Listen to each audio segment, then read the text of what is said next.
शेतमजूर कामगारांच्या विद्यार्थ्यांचा गुणगौरव व साहित्य वाटप।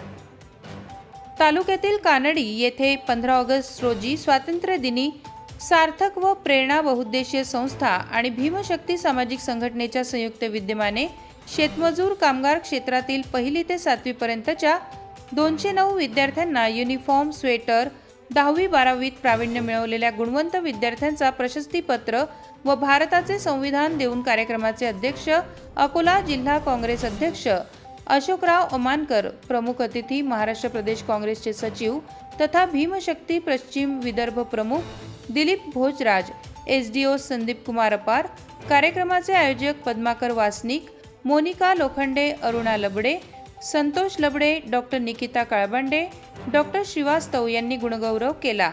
कार्यक्रमाला केंद्रप्रमुख कैलास सोळंके, सरपंच उदयसिंग जाधव, मुख्याध्यापिका लताबाई सोळंके, सुनीता जाधव, वाशिम जिल्हा काँग्रेसचे उपाध्यक्ष रमेश पाटील लांडकर, जिल्हा काँग्रेसचे सचिव सचिन पाटील, मूर्तिजापूर भीमशक्ती तालुकाध्यक्ष गौतम उमाळे आदी उपस्थित होते।